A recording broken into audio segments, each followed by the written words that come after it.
para você de qualquer canto do Brasil, de qualquer canto do mundo. Seja muito bem-vindo. E aqui no nosso podcast, a gente traz as maiores autoridades quando o assunto é supermercado, quando o assunto é varejo, quando o assunto é alimentação, é direito do consumidor. Então bora conversar mais um pouquinho. Vamos para o nosso último episódio desta terça-feira, para a gente fechar com chave de ouro. E o assunto, ele não poderia ser mais, digamos, polêmico, desafiador, um tanto quanto curioso para muita gente que é leiga, assim como eu, no assunto, mas é muito interessante. Ano passado a gente conversou sobre esse assunto, que é a rastreabilidade, qualidade e segurança de ponta a ponta. E aí eu pergunto para você que está acompanhando a gente de casa, você sabe, ou pelo menos procura saber, se aquele produto que você compra lá no supermercado, no mercadinho do seu bairro, você sabe da onde vem a embalagem, se a embalagem é de qualidade, se ele está dentro das normas, dentro das regras, que produto é esse que você está comprando? Para a gente falar desse assunto, nada melhor do que trazer a vice-coordenadora do Fórum Espírito Santense de Combate aos Agrotóxicos e Transgênicos, Sandra Lengruber. Falei certo sobre o nome, Sandrinha? Seja bem-vinda. Boa noite, obrigada pelo convite. A gente que agradece. E com a gente também o diretor-presidente da Extrafrute, Leonardo Lourenço, que já nos abasteceu com o melhor da água de coco para deixar o gogó saudável, né, Léo? Isso, exatamente. Seja bem-vindo. Obrigado, Carol. Boa noite a todos. Uma honra estar aqui compartilhando essa mesa com a doutora Sandra e eu agradeço a CAPES pelo convite. A gente que agradece. E aí eu começo perguntando, vou começar pelas mulheres, né, doutora Sandra? Rastreabilidade alimentar ainda é um tema um pouco compreendido entre nós consumidores e até mesmo os varejistas, eu acredito, né? De forma prática, o que significa rastrear um alimento da origem até o ponto de venda? E por que isso é tão importante? Ótimo. A rastreabilidade, quando a gente fala aqui, a gente está falando da rastreabilidade dessa sigla, né, FLV, que é frutas, legumes e verduras, significa exatamente entender quais foram todos aqueles que passaram na produção. Para chegar até lá. Para chegar até o consumidor. Desde o produtor, se veio do importador, se passou pelo distribuidor, se passou por um atacado, até chegar no ponto de comércio. Que seja o mercado, que seja a feira, que seja a Ceasa, independente de onde quer que seja. Qual que é a importância disso? Nós, do Ministério Público, a gente trabalha pela segurança dos alimentos. E nessa segurança dos alimentos, a gente faz coletas das frutas, legumes e verduras em pontos diversos para saber se naquela fruta, aquela verdura, aquele legume está sendo utilizado corretamente o agrotóxico, caso seja usado, porque é permitido na nossa legislação. Ok. Se a gente não tem a rastreabilidade, a gente não consegue chegar na origem do problema. E aí a gente fica discutindo, debatendo apenas com a ponta, que é o comércio varejista. Ok. Um ponto muito interessante, já que a gente está aqui no evento da ACAPES, é que no nosso estado, nós começamos esse debate com a ACAPES antes mesmo da lei estadual e da lei federal. A gente começou esse debate, vai fazer 10 anos, foi no ano de 2016. Olha só. A ACAPES encampou o tema, nós celebramos acordo com praticamente todas as grandes redes. Em 2017 veio a portaria da rastreabilidade que determinava isso e a gente já estava num debate bem avançado. 2018 se tornou obrigatório e só aí que veio a legislação federal. Então a gente tem aqui um trabalho de destaque aqui no estado e a importância que eu digo é essa, porque às vezes me perguntam se a rastreabilidade significa por si só o uso correto de agrotóxico, a segurança do alimento. Perfeito. Então a gente diz, não significa por si só, mas significa que a gente vai ter a paternidade daquele alimento. E a partir daí, uma responsabilidade maior do produtor quando faz o uso do agrotóxico. E aí, Léo, falando de qualidade, de vistoria, de fiscalização, a gente fala de produtos perecíveis e uma das marcas muito forte de vocês, que você trabalha, são, além da água de coco, os sucos que são comercializados em grandes redes. Podemos citar aqui o Carone, o Extra Plus, Extra Bom, enfim. Acredito que quem está acompanhando a gente de casa, se é consumidor, né, se frequenta o Carone, vou dar o Extra Plus como exemplo também, já deve ter visto, né, a embalagem de vocês, tanto na água de coco como nos diversos sabores de suco. Sim.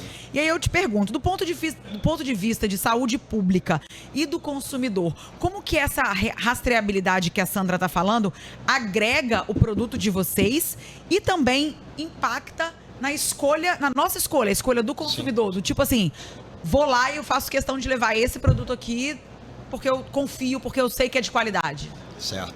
Carol, antes eu queria aproveitar para parabenizar a doutora Sandra, porque esse contexto que ela contou da iniciativa, da existência da portaria estadual antes da federal e todo esse diálogo com os entes, seja produtores, distribuidores, supermercadistas, do qual a CAPES foi bem atuante, todo esse movimento só começou capitaneado pela doutora Sandra. Então, assim, a iniciativa das discussões, inclusive a construção de uma portaria estadual, nasceu das nossas discussões, que a doutora Sandra coordenou. E essa portaria estadual, ela nasceu antes da instrução normativa federal. Então, o Espírito Santo foi o primeiro estado a ter essa portaria regulamentada antes que a Anvisa, né, publicasse, né, determinasse a instrução federal para tratar o tema.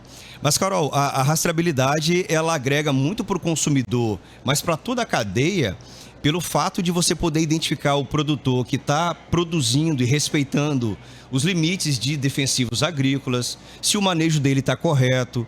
E isso acaba implicando também em questões qualitativas. Uma goiaba que eu consumi lá no ponto de venda, que foi um dos produtos que a portaria entregou, a portaria regulamenta que a gente tem que expor ao consumidor a origem do produto. Então, todo FLV in natura, fruta, legume e verdura, no ponto de venda vai constar quem é o produtor, Perfeito. Da onde é esse produtor, quando que esse item foi produzido, qual é a cultura ou a variedade que está ali sendo exposta. Então, identificar quem é o produtor, identificar a paternidade, como a doutora Sandra bem falou, isso traz para o consumidor segurança de que se tiver alguma inconformidade com aquele produto, de se identificar quem produziu e de meios de corrigir essa inconformidade, de buscar orientações para ter um produto seguro. E também no caso de experiência positiva, de também saber, olha, aquele inhame que eu comprei que não estava aguado, aquele aipim, quem produz é o produtor tal de tal região. Então isso acaba criando também positivamente uma fidelização entre consumidor e produtor. Bacana.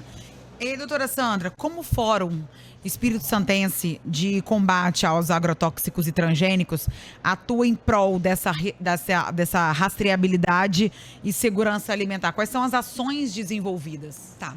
Antes disso, queria só aproveitar para poder ratificar, confirmar isso que o Leonardo trouxe, nessa questão da qualidade daquele produto que chega.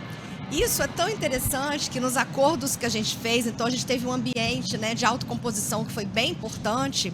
Nos acordos que a gente fez, a gente estabeleceu uma cláusula para o comércio varejista e para as distribuidoras de que, se fosse feita uma amostra e a amostra, o laudo, fosse um laudo insatisfatório, que o comércio varejista e o distribuidor, eles iam parar de comprar daquele produtor até que ele apresentasse duas amostras que fossem regulares. Então, olha, quando a gente consegue juntar isso tudo, a gente consegue ver claramente como que isso chega positivo para o consumidor. Perfeito. Porque os próprios elos da cadeia de fornecedores viram e falam assim, se não tiver legal, eu não vou continuar a vender. Perfeito. Tem que se adequar. Então, para poder completar, porque é uma cláusula que é bem interessante, né? O Fórum de Agrotóxicos, ele surgiu nesse contexto. Então, esse debate começou em 2016, o Fórum Espírito Santense começou em 2017, e a gente tem uma comissão, que é a Comissão de Alimento Seguro. Essa comissão, ela já está há algum tempo, há alguns anos, né, assim, uns 3 anos, pelo menos, se dedicando a pensar estratégias de implementação da rastreabilidade. E a gente percebe que a gente já venceu muito, várias etapas, quando a gente fala do comércio varejista, das grandes redes, dos mercados, né? Comércio varejista de tamanho, porte médio, e nas grandes distribuidoras. Mas a gente sabe que a gente tem um desafio enorme, que é na própria Ceasa.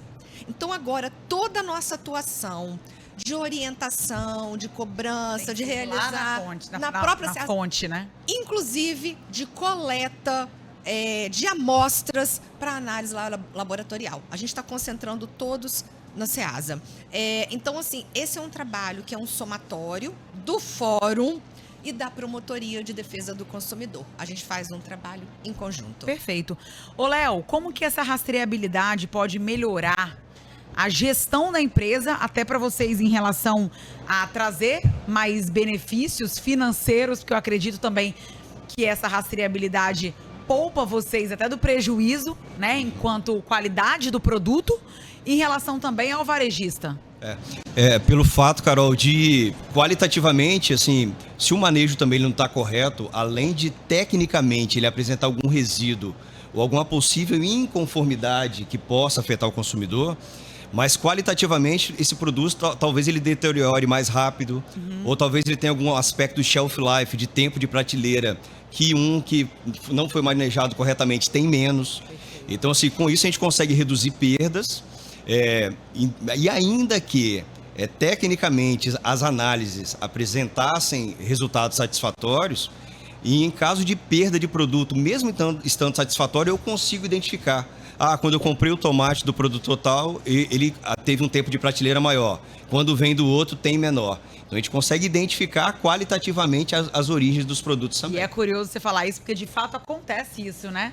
Enquanto nós consumidores, assim, enquanto consumidora, você realmente tem essa impressão. Fala, poxa, quando eu comprei com fulano, durou mais do que quando eu comprei com ciclano. O que aconteceu, né?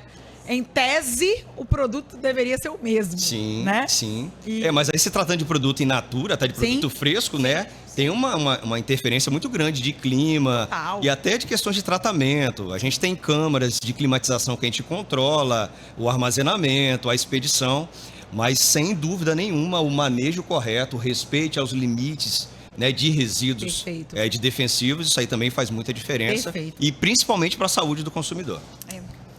E aí, aproveito até para perguntar para os dois. Hoje, já existem tecnologias como QR Code, como blockchain, softwares que ajudam a rastrear os produtos, né? Até para a economia do varejista, enfim. No Brasil, especialmente no pequeno e no médio varejo, quais são os maiores desafios para implementar essa eficácia e diminuir perdas e riscos? Bem interessante a pergunta. Eu queria só também aproveitar, Carol, e voltar só num ponto aqui que também traz um ganho para toda a sociedade, que é de que a gente faz um trabalho na Promotoria do Consumidor, que é um trabalho voltado à autocomposição. Então, a gente sempre diz, o objetivo não é multar, não é aplicar penalidade, isso está lá no final. A gente quer a regularização do mercado de consumo. Perfeito. Se a gente não tem a rastreabilidade, a gente vai ficar debatendo com o comércio varejista e com o distribuidor e a gente não consegue fazer uma orientação correta aonde está o problema verdadeiramente. Perfeito. Então, para poder explicar como que que é um jogo que a gente diz que é de ganha-ganha. E, ao mesmo tempo, quando as distribuidoras e o comércio varejista adere, ela ajuda até para que essa cadeia toda ela venha numa regularidade cada vez maior e traz uma qualidade maior para o nosso estado, que é caracterizado pela produção familiar, agricultura familiar. Então, é muito importante para o nosso estado. Quando você falou, então, desafios, a gente verifica um desafio enorme, realmente, nos pequenos produtores. Só que a maioria da nossa produção são de pequenos produtores, como eu falei, de familiar. Mas o que eu percebo de verdade é que há uma dificuldade de mudar a cultura, de mudar o entendimento, de mudar a forma de fazer. Porque cumprir a rastreabilidade não é difícil. Quando a gente fala dessas formas de tecnologia modernas, é claro, para empresas, né, para alguns setores, ela se torna mais factível. Para outros, não. Mas o que está lá na norma? Olha, a forma que você identificar, tá bom. Se for um pedaço de papel escrito à mão, a gente brinca, né? Se for um pedaço de papel de pão, que escrever quem é, qual o CPF, qual a cidade, qual o lote, a data, tá ok, tá valendo. Então, assim, a gente entende que o maior desafio hoje é esse desafio de mudar a cabeça. De saber assim, não é porque sempre foi assim que vai ter que ser assim para sempre. Né? Até eu estou lembrando aqui da palestra, né, do Leandro Carnal, que ele fala, no meu tempo, gente, não tem, meu tempo é agora. Então, assim, o meu tempo é agora. A tecnologia chegou. Para ajudar, né? Para ajudar. Ferramenta, né? E a gente tem que aderir, e é bom para todo mundo. Sim. né? Sim. Então, seria o maior desafio que eu aponto seria esse. E para você, Léo, o maior desafio para encarar? Eu concordo com a doutora Sandra, queria só voltar um pouquinho e ratificar o que ela falou, que assim, sempre a intenção, quando a gente teve os encontros e os comitês com a doutora Sandra, ela sempre deixou claro, gente, a intenção aqui não é punir, Sim. a intenção aqui é corrigir, orientar para a gente oferecer alimento seguro. E eu lembro que na época a gente compartilhou, doutora, só que as coletas estão sendo feitas na banca. Só que na banca eu tenho o tomate da Carol, eu tenho o tomate da doutora Sandra, tem tomate do Leonardo. Quando eu coleto um tomate aleatoriamente ali, de quem é esse tomate que está misturado? Então a gente levou para a doutora, falou, Léo, então se a gente coletar no depósito, você garante que lá eu tenho uma identificação única, não está misturado? Garantimos, doutora. Então você até veio uma orientação, gente, a gente quer identificar quem é o produtor que precisa se adequar para o manejo correto. Então, assim, não dá para punir se tem alguém fazendo certo, né? Tem que descobrir quem é que está fazendo errado. Exatamente. Então, assim, a sensibilidade e até a coerência da doutora Sandra, do Ministério Público, em identificar o produtor correto para tomar ações naquele produtor específico. Em relação às maiores dificuldades, eu concordo com a doutora, em relação à mudança cultural, nosso estado ele é tradicionalmente de agricultura familiar, então você tem filhos que o pai era produtor, o avô era produtor, então tem muito isso, sempre foi feito desse jeito, por que tem que mudar agora? No início da rastreabilidade, a gente acabou, na Extrafruit, a gente iniciou a rastreabilidade até antes desse diálogo, porque era uma iniciativa que a gente acreditava para qualitativamente a gente melhorar a oferta para o nosso cliente supermercadista. Então, quando a gente chegava para o produtor para implantar, falou, mas para que rastreabilidade? Só vocês que exigem isso, ninguém está pedindo. Aí o que ele fazia? A gente até levou isso ao conhecimento da doutora Sandra na época. Doutora, se não fechar e exigir de todo mundo, ele não vende para mim, mas vende pro A, pro B, pro C. Eu vou ser o chato da história, né? Não, e fomos rotulados, né? Isso é coisa da Extrafruit. Falei, não, gente, isso é coisa para melhorar a qualidade do produto ofertado ao mercado. A gente tá querendo elevar o sarrafo, né? E que todo mundo chegue lá. Positivamente, exatamente. Então, assim, tem um pouco dessa dificuldade cultural e educacional de consciência de alguns produtores, mas eu acrescentaria também, e a gente vê isso muito de perto, que em algumas regiões produtoras, algumas questões de infraestrutura, às vezes criam um pouquinho de dificuldade. Um link de internet que não chega numa região muito rural. Sim. Às vezes qualidade de energia, que também durante a elaboração da rastreabilidade da identificação tem algumas quedas de energia. Mas é fato isolado, mas acontece, é uma realidade, então a nossa infraestrutura precisa melhorar. Mas a principal melhoria é mudança mental, educacional, consciência. Para a gente encerrar, na avaliação de vocês, se a gente for olhar de 5 anos para cá, a gente tem tido uma boa evolução em relação a isso, doutora? Sim, a gente tem tido evolução. Eu digo que quando eu recebia os laudos, então isso eu posso dizer com muita tranquilidade, há 10 anos atrás, eu não conseguia chegar no produtor.